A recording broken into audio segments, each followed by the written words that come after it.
नमस्कार दोस्तों। हम लोग बिहार दरोगा का एडुटेरिया का जो सेट कर रहे हैं उसका हम लोग आज 11वां सेट करेंगे, ठीक है। और देखिए 10 सेट हम लोगों ने पीछे कर लिया है और आज के न्यूज़पेपर में दिया हुआ था, आज 16 तारीख के जो न्यूज़पेपर में कि बिहार दरोगा की वैकेंसी के बारे में कि हो सकता है ये वैकेंसी आपको इस मई महीने के लास्ट तक देखने को मिल जाए और टोटल 1288 पदों पर ये वैकेंसी आ रहा है। तो आप लोग अच्छे से तैयारी में जुड़ जाइए। चलिए हम लोग क्वेश्चन स्टार्ट करते हैं।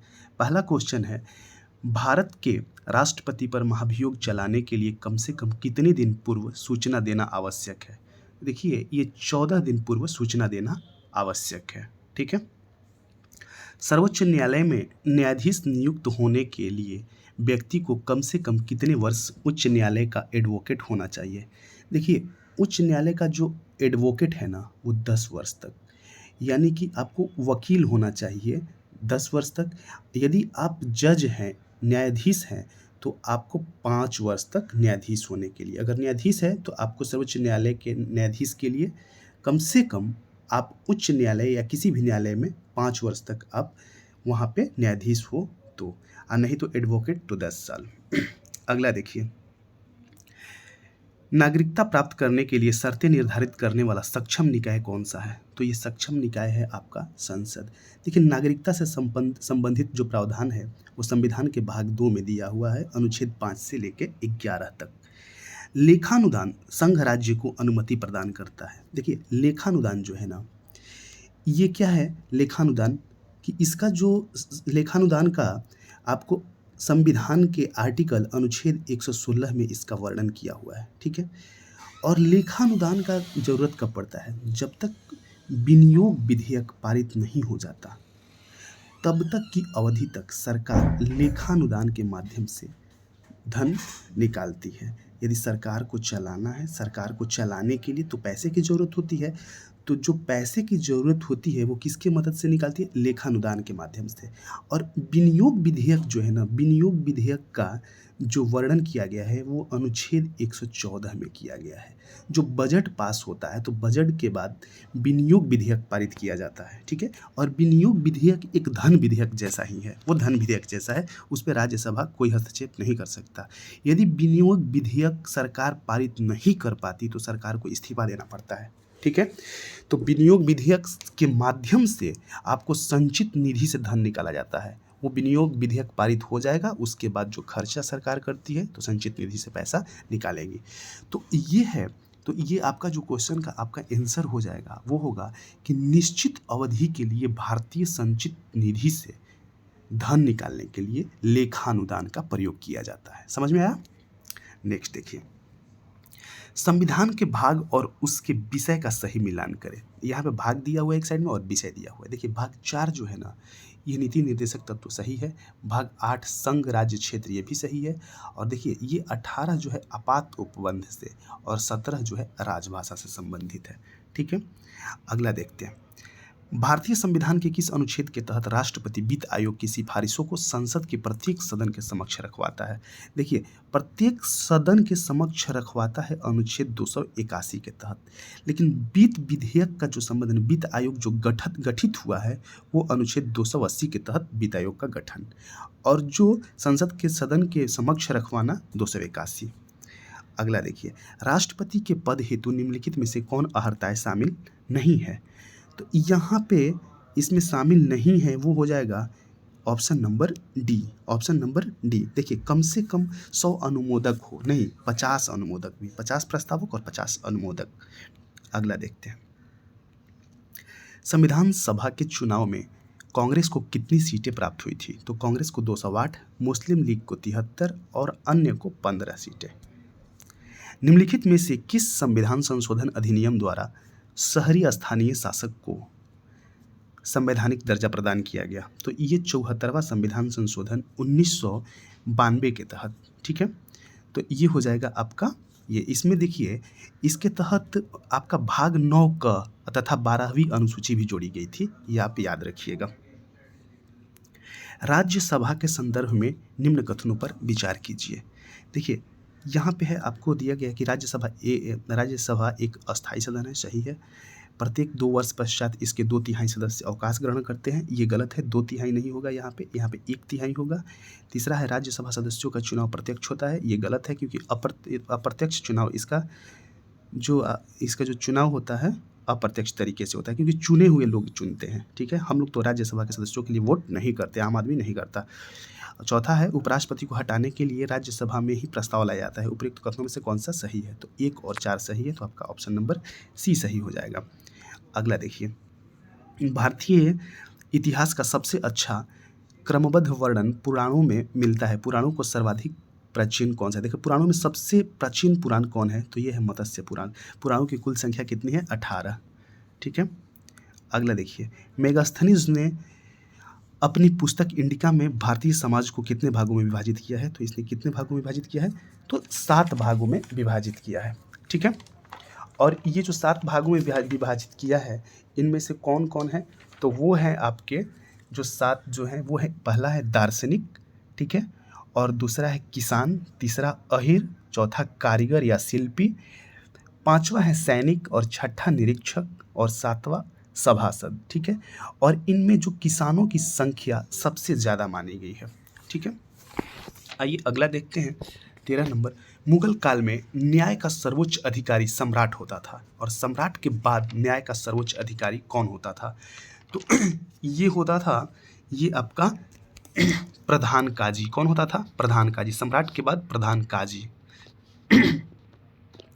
निम्न में से किस भारतीय नेता ने खिलाफत आंदोलन का समर्थन नहीं किया था? तो मदन मोहन मालवीय ने नहीं किया था। देखिए, खिलाफत आंदोलन जो था ना, वो ब्रिटेन के खिलाफ तुर्की के खलीफा के समर्थन में ये एक आंदोलन था।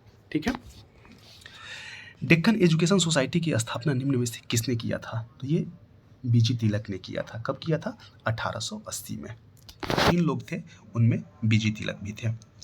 अगला देखिए, राजा रणजीत सिंह को राजा की उपाधि किसने दिया था? ये दिया था जमान शाह ने। किसने दिया था? जमान शाह ने दिया था। देखिए, जमान शाह ने जब पंजाब पर आक्रमण किया तो उसका जो तोप है चेनाब नदी में गिर गया था। तो ये राजा रणजीत सिंह ने उसके तोपों को निकलवा कर जमान शाह यहाँ पहुँचवाया।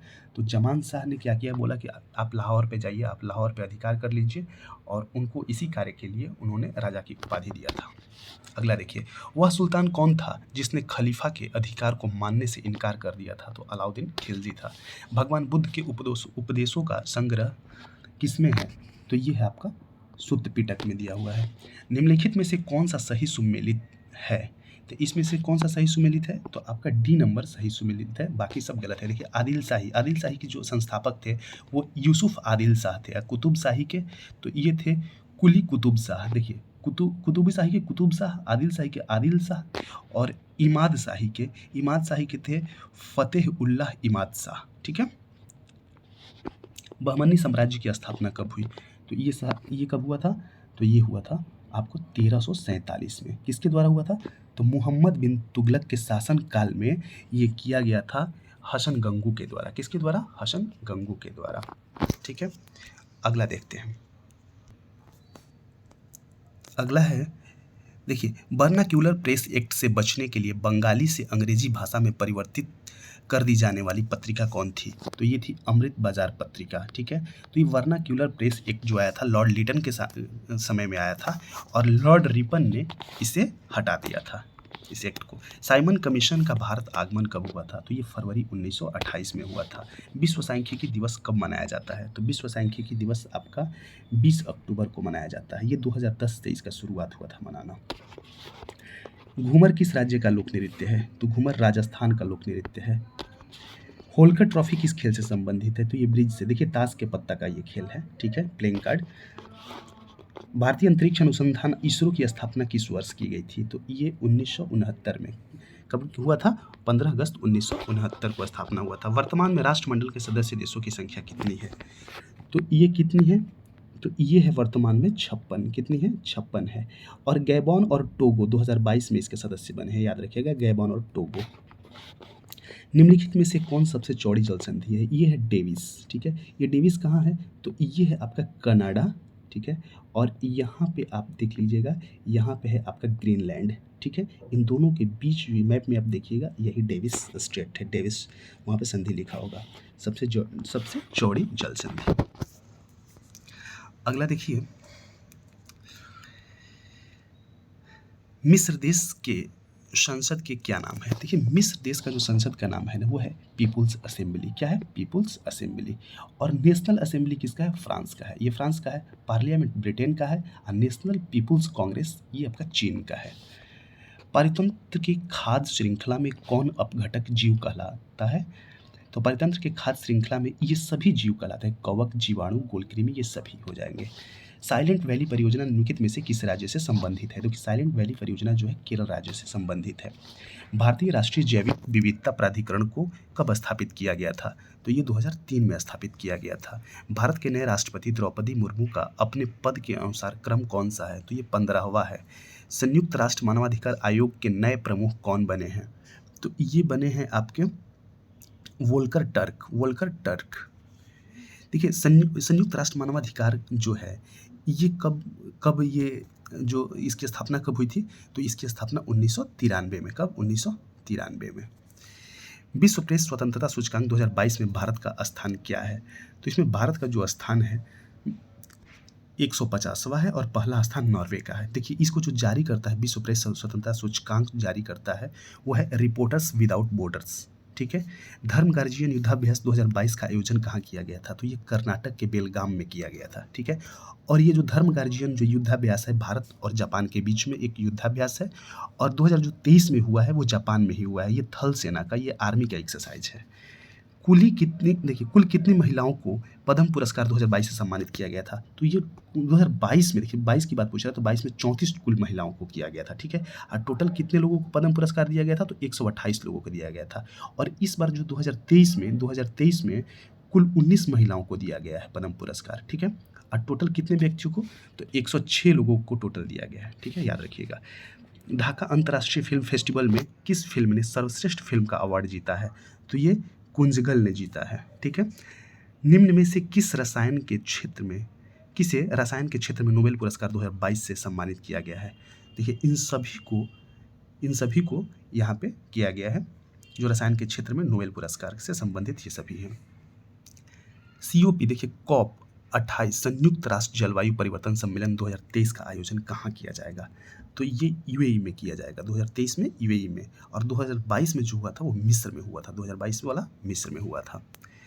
अगला देखिए, ग्लोबल फॉर्च्यून 500 की सूची में किस भारतीय कंपनी को 98वां स्थान मिला? तो ये LIC को 98वां स्थान मिला है और रिलायंस को 104वां स्थान मिला है। US ओपन 2022 के महिला एकल का खिताब किसने जीता है? तो ये जीता है ईगा स्वियातेक ने। ये कहाँ की है? ये पोलैंड की है, ठीक है। 2026 में आयोजित होने वाला राष्ट्रमंडल खेल का आयोजन कहाँ किया जाएगा? तो देखिए, 2026 में जो राष्ट्रमंडल आयोजित होगा वो होगा आपका ऑस्ट्रेलिया में। कहाँ होगा? ऑस्ट्रेलिया में, ऑस्ट्रेलिया के विक्टोरिया में, याद रखिएगा। हिम प्रहरी योजना की शुरुआत किस राज्य सरकार द्वारा किया गया? तो ये उत्तराखंड में। देखिए, हिम प्रहरी से क्या ये है कि जो उत्तराखंड में लोग पलायन कर रहे हैं, तो उसमें है कि जो भारतीय सेना से जो रिटायर्ड व्यक्ति है और नौजवानों को ये उत्तराखंड सरकार ने वहाँ जो अपने राज्य के बॉर्डर क्षेत्रों में बसाने के लिए ये हिम प्रहरी ये जो योजना है की शुरुआत की गई है, कि वहाँ से जो लोग विस्थापित कर रहे हैं विस्थापित न हो वहाँ से। इस योजना के तहत विस्थापित किया उन लोगों को स्थापित किया जाएगा, उन लोगों को रहने के लिए व्यवस्था किया जाएगा। निम्नलिखित पुस्तक एवं लेखकों में सही सुमेलित नहीं है, कौन सा इसमें सही सुमेलित नहीं है? तो ये देखिए, जो D है ना, ये द 10 ट्रिलियन ड्रीम्स, ये सही सुमेलित नहीं है। इसके जो लेखक है ये है सुभाष चंद्र गर्ग, याद रखिएगा। अगला देखिए 46, राष्ट्रीय जनजातीय महोत्सव का आयोजन 2022 में कहाँ किया गया? तो ये किया गया रायपुर, छत्तीसगढ़ में, ठीक है। प्रधानमंत्री नरेंद्र मोदी ने अटल ब्रिज का उद्घाटन किस नदी पर किया है? तो ये किस नदी पर? तो ये किया गया है साबरमती नदी पर, ठीक है। और ये 300 मीटर लंबी और 14 मीटर चौड़ी है। ये जो ब्रिज है। जल विद्युत एवं सौर ऊर्जा से संचालित भारत का पहला हवाई अड्डा कौन है? तो यह है इंदिरा गांधी हवाई अड्डा। विश्व की सबसे लंबी जलमार्ग सुरंग अटल सुरंग की चौड़ाई कितनी है? तो अटल सुरंग की जो चौड़ाई है वो आपका है 10.5 मीटर और इसकी लंबाई जो है 9.2 किलोमीटर है। इसे वर्ल्ड बुक ऑफ रिकॉर्ड में शामिल किया गया है। ठीक है। कुंभ मेला को किस वर्ष अमूर्त सांस्कृतिक विरासत की सूची में शामिल किया गया था? तो कुंभ मेला को आपको 2017 में अमूर्त सांस्कृतिक विरासत की सूची में शामिल किया गया था और 2016 में योग को शामिल किया गया था, योगा को। ठीक है, 2016 में। कच्चे इस्पात के उत्पादन में भारत का स्थान विश्व में कौन सा है? तो ये कौन सा है? दूसरा है, ऑप्शन नंबर बी। अगला देखिए, मेडिसिन फ्रॉम द स्काई परियोजना की शुरुआत किस राज्य के द्वारा किया गया? तो ये किस राज्य के द्वारा किया गया है? ये किया गया है तेलंगाना के द्वारा। ठीक है, स्काई के द्वारा मेडिसिन मतलब ड्रोन के माध्यम से गांव तक मेडिसिन और वैक्सीन को पहुंचाने के लिए इस योजना की शुरुआत किया गया है। काजू वैली आर्द्रभूमि क्षेत्र का संबंध किस राज्य से है? तो ये किस राज्य से है? तमिलनाडु राज्य से है। काजू बेली जो आर्द्रभूमि है, इसको राज्य सरकार द्वारा 16वां पक्षी अभ्यारण्य घोषित किया गया है। भारतीय नौसेना द्वारा किस पनडुब्बी को हाल ही में सेवा मुक्त किया गया? तो ये INS सिंधु ध्वज को, किसको? INS सिंधु ध्वज को। ये देखिए 1987 में कमीशन हुआ था, मतलब इसको सेवा में लाया गया था और इसे 35 वर्ष की सेवा के बाद इसे सेवा मुक्त कर दिया गया। मासिक धर्म स्वच्छता प्रबंधन योजना प्रारंभ करने वाला बिहार का पहला जिला कौन बना है? तो ये है पूर्णिया, ऑप्शन नंबर डी। हाल ही में लीली रे का निधन हो गया, उनका संबंध किस क्षेत्र से है? तो उनका है साहित्य से, उनका संबंध है, वो मैथिली साहित्यकार हैं। ठीक है। जनजातीय गौरव दिवस प्रतिवर्ष मनाया जाता है, तो ये 15 नवंबर को मनाया जाता है। बिरसा मुंडा को सम्मानित करने के लिए ये मनाया जाता है। निम्नलिखित में से कौन सा जलप्रपात राजस्थान में स्थित नहीं है? तो ये पायकारा राजस्थान में स्थित नहीं है, ये पायकारा तमिलनाडु में स्थित है। प्रसिद्ध पर्वत कंचनजंगा किस हिमालय का भाग है? तो ये कंचनजंगा जो है आपका हिमाद्री का भाग है। अगला देखते हैं, दिए गए विकल्पों में किस राज्य से होकर भारत का मानक समय नहीं गुजरता? तो कहाँ से नहीं गुजरता? झारखंड से। देखिए मानक समय ना, भारत का मानक समय ये 82.5 डिग्री पूर्वी देशांतर को माना जाता है। ठीक है, और 5 राज्यों से यह होकर गुजरता है, जो कि 5 राज्य है आपका उत्तर प्रदेश, मध्य प्रदेश, उड़ीसा, छत्तीसगढ़ और आंध्र प्रदेश। ठीक है। भूटान के साथ कितने भारतीय राज्य सीमा साझा करते हैं? तो 4 भारतीय राज्य सीमा साझा करते हैं। याद रखिएगा, सिक्किम, असम, पश्चिम बंगाल और अरुणाचल प्रदेश। एंजिल जलप्रपात किस देश में स्थित है? तो किस देश में है? ये वेनेजुएला में है। एंजिल जलप्रपात कहाँ है? वेनेजुएला में है। और देखिए ये विश्व की सबसे ऊंची जलप्रपात है। इसका जो ऊंचाई है कितना? 979 मीटर, 979 मीटर। आर्कटिक एवं बेरिंग सागर को कौन सा जलडमरू मध्य जोड़ता है? तो ये कौन सा? बेरिंग जलडमरू मध्य। माली की राजधानी कहाँ है? बमाको। अगला देखिए, निम्न में से कौन सा बंदरगाह पश्चिमी तट पर स्थित नहीं है? देखिए जो कोलेरू है ना, ये पश्चिमी तट पर स्थित नहीं है, बाकी सारे जो है ये आपके पश्चिमी तट पर स्थित है। ठीक है, तो ये आपका हो जाएगा कोलेरू। कोलेरू कहाँ है? ये पूर्वी तट पर स्थित है। ठीक है, तो ऑप्शन नंबर ये हो जाएगा। अगला देखते हैं, 66 नंबर है कि फेरम निम्नलिखित में से किसका लैटिन नाम है? देखिए फेरम जो है ना, ये लोहा का लैटिन नाम है। Option number A. निम्नलिखित में से कौन सा एक जल प्रदूषक नहीं है? तो इसमें से हिमनद जो है आपका जल प्रदूषक नहीं है। बिहार में पानी के किस रसायन का सांद्रण अधिक है? तो ये है आपका आर्सेनिक का जो है सबसे अधिक है। निम्नलिखित पर विचार कीजिए। देखिए दिया है हाइड्रोजन के ऑक्साइड, नाइट्रोजन के ऑक्साइड, सल्फर के ऑक्साइड। उपर्युक्त में से कौन सा अम्लीय वर्षा के कारक है? तो अम्लीय वर्षा के जो कारक है ये आपके हो जाएगा, ये ऑप्शन नंबर बी, केवल 2 और 3। टमाटर किस अम्ल का प्राकृतिक स्रोत है? तो ये हो जाएगा ऑक्जैलिक एसिड। किसका? ऑक्जैलिक एसिड, यानी option number D, oxalic acid. Sodium hydroxide का उपयोग किया जाता है, तो ये कहाँ किया जाता है? तो ये हो जाएगा आपका साबुन के निर्माण में, ऑप्शन नंबर सी। 72 देखते हैं, यूरिया आमतौर पर इस्तेमाल किया जाने वाला नाइट्रोजन आधारित उर्वरक है जो अमोनिया और कार्बन डाइऑक्साइड, ठीक है, कार्बन डाइऑक्साइड के बीच रासायनिक अभिक्रिया द्वारा तैयार किया जाता है। तो ऑप्शन नंबर सी हो जाएगा। नाभिकीय विखंडन में निम्नलिखित में से कौन सी किरणें नहीं निकलती है? नाभिकीय विखंडन में तो ये अवरक्त किरणें नहीं निकलती है। ऑप्शन डी, निम्नलिखित में से किसकी कमी के कारण मानव शरीर में धीमी वृद्धि होती है? तो प्रोटीन की कमी के कारण। नागफनी के पौधे में प्रकाश संश्लेषण निम्नलिखित में से किस भाग में होता है? तो किस भाग में होता है? तना में होता है। अनुवांशिकीय चिकित्सा के अंतर्गत अनुवांशिक विकार के साथ पैदा हुए बच्चों के उपचार हेतु जीन को व्यक्ति के किस भाग से लिया जाता है? तो किस भाग से लिया जाता है? तो ये कोशिका से लिया जाता है। कहाँ से? कोशिका से। अगला देखिए, रक्त वाहिका में रक्त का थक्का नहीं बनने का कारण क्या है? तो यह हिपेरिन के कारण रक्त का थक्का नहीं बनता है रक्त वाहिकाओं में। निम्नलिखित में से किस विटामिन को शरीर में संचयित नहीं किया जा सकता? तो किसे नहीं किया जा सकता? तो ये विटामिन सी को संचयित नहीं किया जा सकता। रुधिर के प्लाज्मा में निम्नलिखित में से किसके द्वारा एंटीबॉडी निर्मित होता है? तो किसके द्वारा? तो लिम्फोसाइट द्वारा। किसके द्वारा? लिम्फोसाइट द्वारा। तंतुपास्थी संधि कहाँ पाई जाती है? तो ये कहाँ पाई जाती है? ये आपका कपाल में। कहाँ पाई जाती है? कपाल में। निम्नलिखित में से कौन सा मानव शरीर की समन्वय प्रणाली है? तो ये कौन सा? तो 81 का आपका हो जाएगा सी, तंत्रिका और अंतःस्रावित तंत्र। सेक्रेटिन हार्मोन किसके द्वारा स्रावित होता है? तो ये किसके द्वारा स्रावित होता है? ग्रहणी द्वारा। किसके द्वारा? ग्रहणी द्वारा। Option number B. यदि पृथ्वी का गुरुत्वाकर्षण बल अचानक लुप्त हो जाए तो वस्तु के भार एवं द्रव्यमान पर क्या प्रभाव पड़ेगा? वो क्या हो जाएगा? शून्य हो जाएगा। Option number D. निम्नलिखित में से कौन सदिश राशि नहीं है? तो आयतन सदिश राशि नहीं है, बाकी सब सदिश राशि है। ध्वनि का तरत्व या तीक्ष्णता का निर्धारण किससे होता है? तो ये किससे होता है? ये ध्वनि की आवृत्ति से होता है। ध्वनि की आवृत्ति से होता है। विद्युत परिपथ में फ्यूज तार को लगाया जाता है, वो किस लिए लगाया जाता है? तो गर्म तार, जीवित तार। कहाँ कह रहा है कि विद्युत परिपथ में फ्यूज तार को लगाया जाता है, तो गर्म तार या जीवित तार में। कहाँ? गर्म तार में। यानी कि एक होता है गर्म और एक ठंडा जो तार होता है, तो गर्म तार में लगाया जाता है। निकट दृष्टि दोष के संबंध में निम्नलिखित में से कौन सा कथन गलत है?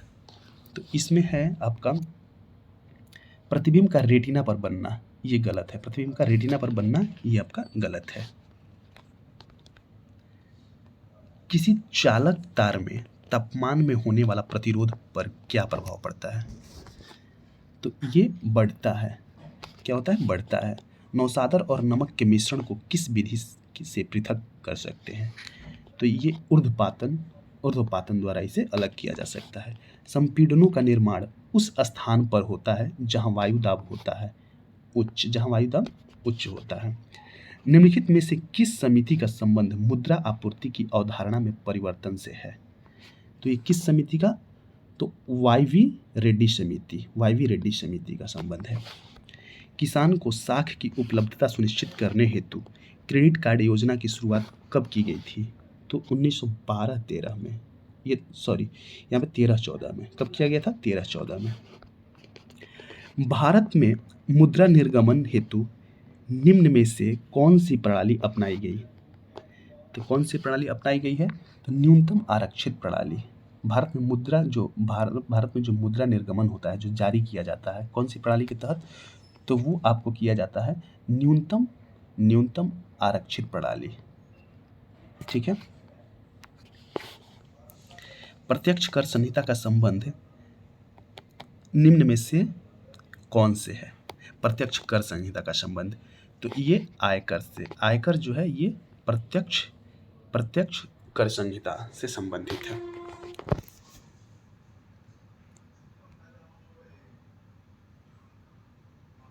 देखिए, ये जो है ना, एक प्रत्यक्ष का डायरेक्ट टैक्स और इनडायरेक्ट टैक्स। तो आयकर जो देते हैं ना आप, ये आपका डायरेक्ट टैक्स है। ठीक है। जैसे कि आप सेवा कर, विक्रय कर, ये सब इनडायरेक्ट टैक्स में आता है। उत्पाद कर, ये सारे इनडायरेक्ट टैक्स में आते हैं। ये आपके हैं डायरेक्ट टैक्स।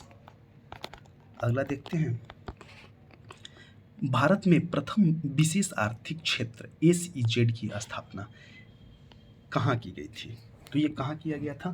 तो ये किया गया था आपका कांडला में। कहाँ किया गया था? कांडला में। देखिए, विशेष आर्थिक जोन यानी कि स्पेशल इकोनॉमिक जोन कांडला में किया गया था। आइए मैथ का जो क्वेश्चन है उसका देखते हैं। देखिए 96 का जो आपका आंसर हो जाएगा ए हो जाएगा, ऑप्शन नंबर इसका ए। ठीक है, अगला देखते हैं। 97 का आपका हो जाएगा बी, 97 का बी, 98 का सी, 99 का आपका हो जाएगा डी और 100 का आपका हो जाएगा सी, ऑप्शन नंबर सी। चलिए दोस्तों, ये हमारा सेट खत्म हुआ। धन्यवाद।